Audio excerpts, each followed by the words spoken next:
Man, what is happening, my YouTube family? Of course, it is your boy B New. I'm coming at you on this Monday. And first and foremost, as always, want to send out positive vibrations and blessings to anybody who could be listening.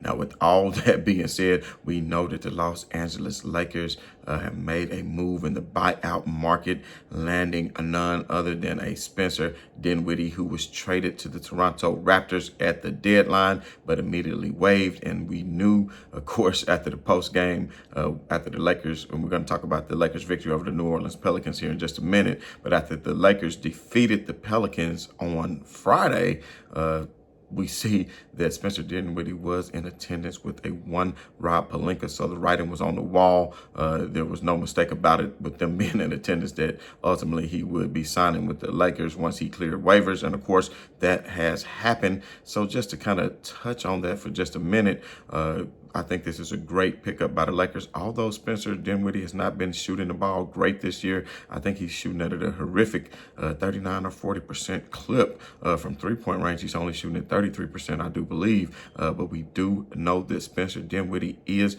more than capable of being a knockdown three-point shooter. And I think a lot of his struggles is maybe due to shot selection. We know that Spencer Dinwiddie had a lot more pressure on him as far as what he had to do maybe with some of these other teams, and not having valued teammates such as a LeBron James or Anthony Davis, who draw so much attention on the offensive end that it would allow for him to roam free and actually get some better shots by LeBron James sucking in the defense and maybe finding him wide open.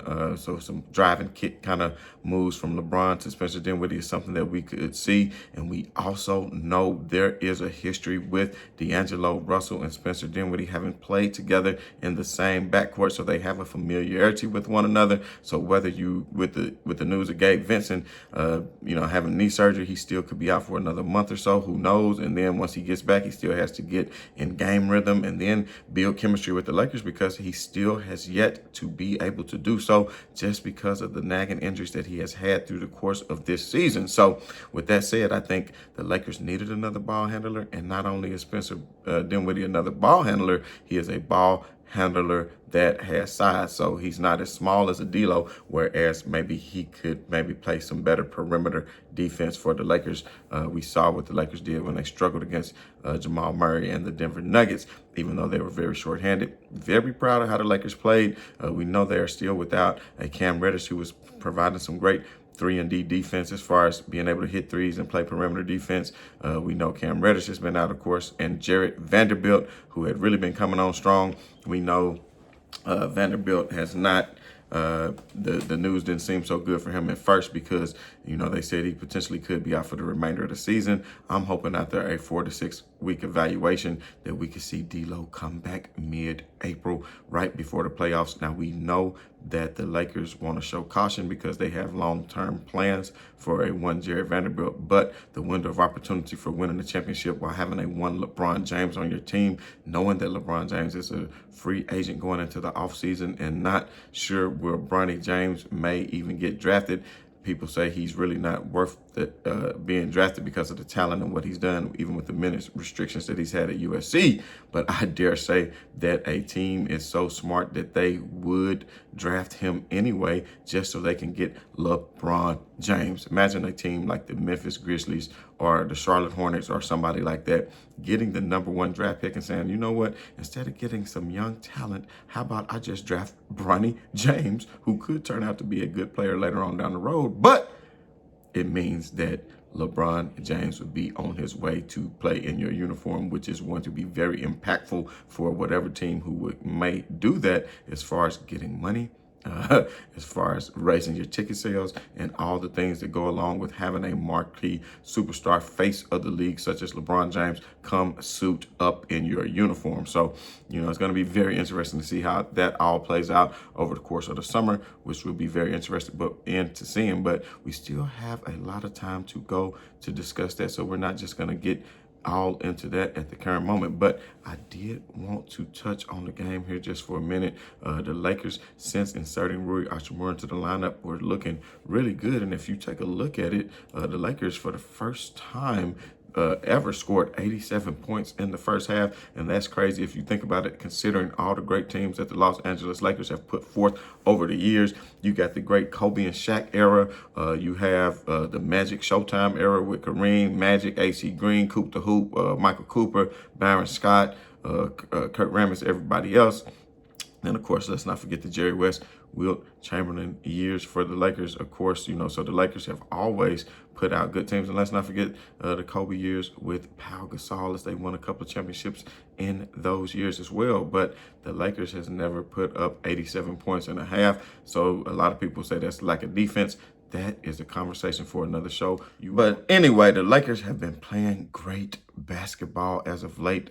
We know, like, out of the past 10 games, they are 6-4. So I would say they're trending upward, considering all the injuries that they are dealing with. Of course, Cam Reddish being out, that we just alluded to earlier, and Vando. Those are some key injuries. I think if the Lakers can get fully healthy with a healthy Vanderbilt, who would be an integral part of guarding, let's say, Jamal Murray or Steph Curry, etc., in the playoffs, then the Lakers will be just fine. But if Jackson Hayes can continue to bring the spark off the bench that he's been able to do as far as keeping balls alive, playing great defense, chasing down blocks, being very active on the boards, then maybe he can replace Jarrett Vanderbilt in a sense, although he can't guard positions 1 through 4 or 1 through 5, such as Jarrett Vanderbilt. But at the end of the day, if he can bring that same energy, that is exactly what the Lakers will need going down the stretch. And hopefully they can get healed up over the All-Star break. I think the Lakers have Detroit tomorrow and maybe one other game, I think at Utah the following day.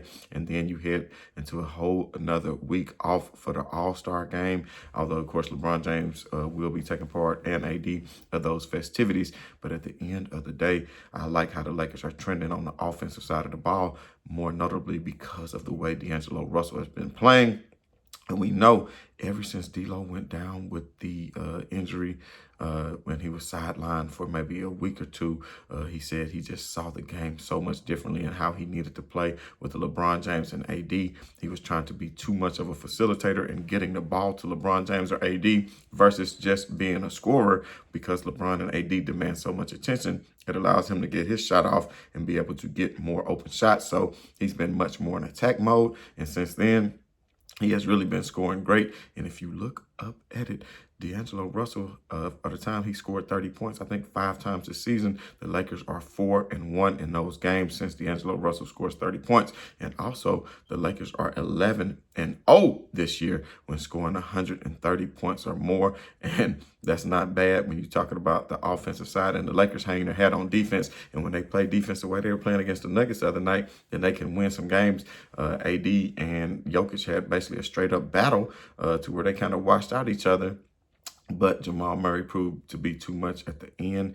I just feel like, though, if the Lakers were fully healthy and even had D'Lo, let's not forget, D'Lo did not even play in that game. And, of course, Max Christie went down. So we'll do another show tomorrow talking more about the Lakers' injury, where they stand. I'll talk more about Cam Reddish, who has been allowed to come back to the court for contact practice. So that is a good sign. So I would imagine that they would still hold him out in these next 2 games for precautionary measures to get through the All-Star game, to give him even more time to heal up. And then you'll see him make a reappearance after the All-Star break. But going back to that game, I just want to take a quick look. Rui Hachimura did his thing, 9 out of 13, 70% from the field, 2 out of 5 from 3. If Rui has a good game, I think the Lakers have a good game. He was a plus 21. LeBron James didn't take a whole lot of shots, 6 out of 13, only 46%. Not typical for LeBron, but 2 out of 2 from three-point land. If you count it up, that's 100%. 7 out of 8 from the free throw land.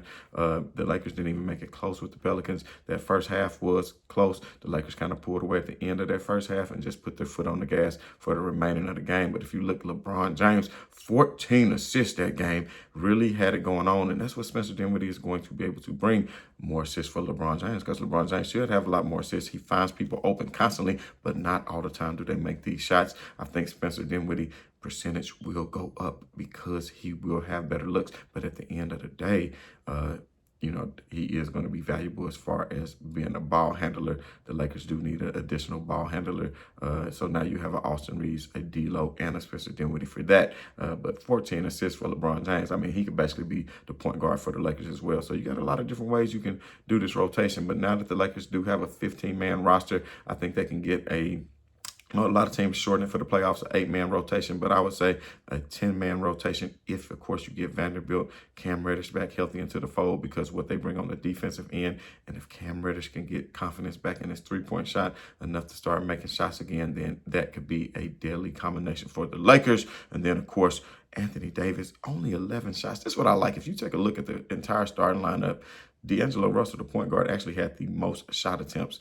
9 out of 19, 47%, but 6 out of 13 from three. He continues to shoot double-digit threes a game, but he keeps shooting them at a 45 to 50% clip. So we're going to tell him to keep taking it because, y'all know I was down on D'Angelo Russell at the beginning of the year. I was up on him coming into preseason. I thought he had developed his shot. He was looking real good, but he came out very disappointing. As we all know, he eventually got benched for a minute. Austin Reeves went to the bench and came back. Darvin Ham really didn't know what to do with the lineups. We're not going to get into all that now. We've had plenty of season to talk about that. So we're going to talk about presently, and I just said the Lakers, first time in franchise history to score 87 in the first half, but I want to say first time since 1979, I believe, if I'm not mistaken, that 5 starters scored 20 or more for the Los Angeles Lakers. So you talking about Hachimura had 21, LeBron James had 21, Anthony Davis had 20, Austin Reeves had 27, and D'Angelo Russell with the dirty 30.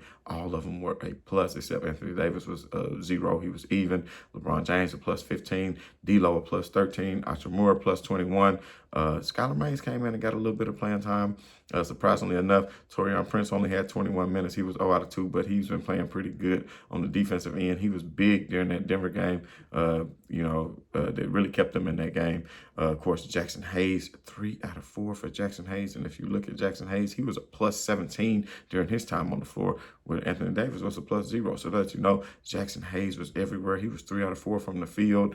He had, 8 rebounds as well. So, definitely out there getting it, 2 steals and a block for Jackson Hayes as well. Anthony Davis had a block and, of course, a steal himself. But Anthony Davis, man, had 6 rebounds and 6 assists. So, Anthony Davis was doing his thing. But, Skylar Mays probably won't get a whole lot of playing time once Spencer Dinwiddie is back in the fold. I think he's probably past any kind of physical that he needed to pass. So we will look at maybe Dinwiddie getting some time against Detroit tomorrow. So that'll be very interesting. Should be an easy victory for the Lakers. And if you look up, lo and behold, at the standings, the Golden State Warriors are making a charge. Utah is falling back a little bit. The Lakers take care of business against Detroit and Utah on Tuesday and Wednesday. Then they should be, three games above 500. And if you look up at it, the Lakers are only 3.5 games out of being in 5th place, where the Phoenix Suns and New Orleans Pelicans are 5th and 6th. And I think the Lakers are coming gunning, so they better start running. So got a lot more to talk about. We're going to talk about the injuries update tomorrow, maybe a preview of the Detroit game. If you haven't done so already, hit that like, hit that share, hit that subscribe, hit that bell for that notification. And as always, this has been your boy B New. I'm saying, man, right on to the real, and much love to these haters. I'm out.